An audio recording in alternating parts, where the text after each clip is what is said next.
Reka nguhe ikaze nanone wowe udukurikiye kuri YouTube channel yacu ya Munai TV. Uyu munsi tugiye kurebera hamwe intambara y'ama content mu Rwanda cyangwa se aba content creator batangiye gusubiranamo mu Rwanda. Ibi ni ibintu bimaze iminsi bitrendinga ku mbuga nkoranyambaga, aba content creator batangiye kugenda bitana ba mwana bashwana bapfa content. Ibi ngibi byagiye bivugwa rero kuri MC Nario ndetse na Julien bapfa Pop Baron. Pop Baron ngira ngo yaramamaye cyane cyane muri Rwanda, mwarayibonye bari abantu bagenda bamena ibipurizo bitewe abahungu n'abakobwa, huza abahungu n'abakobwa ku bintu bijyanye no kuba bakora relationship cyangwa se bateretana mu bintu biri nka blind date. Rero iyi content aho MC Nario ndetse na Julien bagenda bayipfa ni byakomeje kugenda bikuruza ku mbuga nkoranyambaga. Gusa kuri uyu munsi hari ubuhamya twagiye dufata bw'abantu bagiye baza muri Pop Baron ndetse n'ukuri kwatanzwe na MC Nario ku buryo iyi content ya Pop Baron bagenda bayipfa bombi na Julien. Naye nkwibutsa niba ari ubwa mbere ugere kuri YouTube channel yacu kudukora subscribe kugira ngo tujye tubana mu biganiro byacu by'ubutaha ndetse n'ibindi bigiye bitandukanye. Reka dukore subscribe hanyuma dukomeze n'iyi nkuru ivuga ukuntu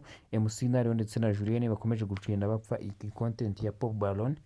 aho mu minsi yashize twagiye tubona kuri social media cyane cyane byari byapostinzwe n'uwitwa Kazungu ka Boss avuga ko iyi content ya Pop Baron MC Nario yayibye Julien, ari content yivumburiye. Hanyuma MC Nario yamara kubona ko iyi content ikunzwe cyane cyane irimo amafaranga mu Rwanda agashaka kuyimwiba. Ibi ngibi rero MC Nario nawe yagiye abinyomoza, bajya tubibona mu biganiro agiye akora, aho yagiye atanga ukuri kwihariye ku byagiye bituma iyi Pop Baron igenda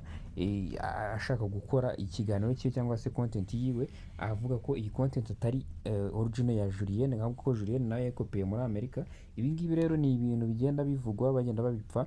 ku mbuga nkoranyambaga, bigenda bikoroza abantu bagenda bavuga ati ntabwo byagakwiye ko MC Nario na Julien bagapfuye gupfa iyi content ya Pop Baron, cyane ko MC Nario yari umusore ukunzwe cyane muri iyi content, aho yagendaga ahuza abantu cyane cyane ko ibi MC Nario agenda agaragaza ubuhanga budasanzwe muri Pop Baron. Abandi bagakwiye kuba bavuga ko bagakwiye kuba bashyira hamwe bagakora kugira ngo bakomeze bazamure no content. Gusa MC Nario we avuga ko uyu Julien yagiye amwihenuraho cyane cyane mu bihe bitandukanye, cyane ko MC Nario ari we usa nkaho warushingiyeho iyi content ya Pop Baron, cyane ko ibintu byose byabaga bireba MC Nario. MC Nario rero yagiye akomeza avuga ko Julien akwiye gutuza bagashyira hamwe,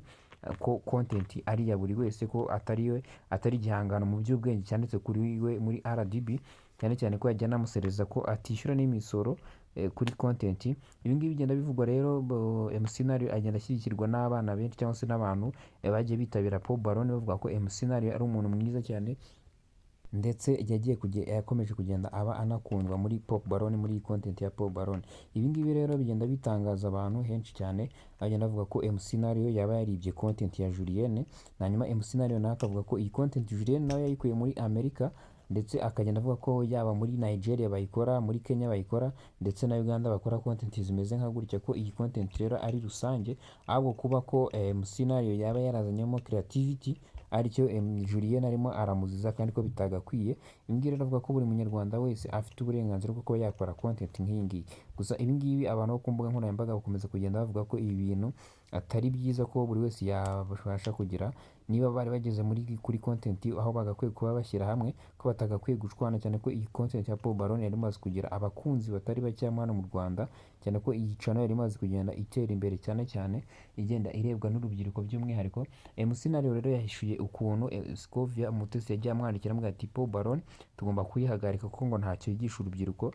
aho MC Nario yagiye akomeza arwana nabyo. Izi ni ingamba nyinshi MC Nario yagiye avuga, yagiye arwana, aho Julien we yabaga yibereye muri Amerika, MC Nario nawe akaba ari urimo urwana urugamba hano mu Rwanda. Ibi ngibi rero nibyo bagiye bakomeza bapfa, bavuga ko uyu nguyu Julien atajya abyitaho byose, ahubwo yagiye avuga ko MC Nario ntacyo akora cyangwa se atangiye kwigira boss aha ngaha. Ibyo ngibyo rero nibyo byagiye birakaza Julien, bigeza bivuga ko Julien yagiye akagura abantu muri comment, bakajya bagenda bagatuka MC Nario, ndetse akagenda atanga ruswa no ku bandi ba content creator kugira ngo babashe kumwangisha MC Nario. Ibi byose nibyo MC Nario yagiye ahishura ku kiganiro yakoreye kuri The Choice Live uyu munsi wa none, agenda avuga ko iyi content atagakwiye kuba yayishwana na Julien, ahubwo ko buri wese yagakwiye kuba ashyiramo imbaraga kugira ngo sinema nyarwanda cyangwa se entertainment mu Rwanda bikomeze bizamuke, cyane ko MC Nario yagiye ahishura byinshi ku mishinga yiwe afite yo kuba yakoresha iyi content mu bintu bitandukanye. Ibi ngibi rero byakomeje kugenda bimuteza urujijo ku mbuga nkoranyambaga ku bakunzi b'iyi Pop Baron match, aho bagenda bavuga ko abantu benshi MC Nario afite abantu benshi bamushyigikiye, aho bagenda bavuga ko na content yiwe yakoze agenda afite abafana batandukanye. MC Nare rero akagenda avuga ko ibi bitagakwiye cyane ko nawe amaze kubaka izina ndetse amaze no kugenda akundwa n'abantu benshi cyane, ndetse n'abantu bagenda bavuga ko bagakwiye kwiyunga hanyuma tugakurikirana umuntu ushoboye. Aho MC Nare yakuriye Julienne inzira ku murima amubwira ko yagakwiye gushyira baro hasi bagakina ku kibuga cyangwa se ishyamba ari rigari,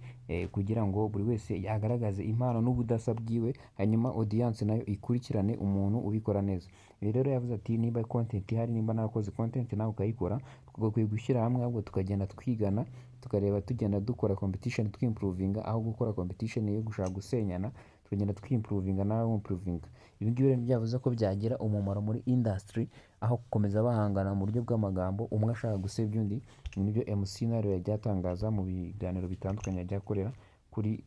aho yanasabye ko Julienne nawe yaza kuri YouTube akaba yavuga ku bijyanye na MC Nare cyangwa se kuri Pub Baron avuga icyo yatangajeho. Ibi ngibi rero ni ibintu byagiye kubikomeza bicicikana ku mbuga nkoranyambaga, aho natwe tuvuga ati niba ari ubwa mbere ugeze kuri YouTube channel yacu wadukora subscribe, iyo tujye tubana mu nkuru nk'izi ngizi zigiye zitandukanye, tugenda tubagezaho umunsi ku munsi ibintu byagenda bivuga ku mbuga nkoranyambaga tuvuga ngo ukuri ni ukuhe.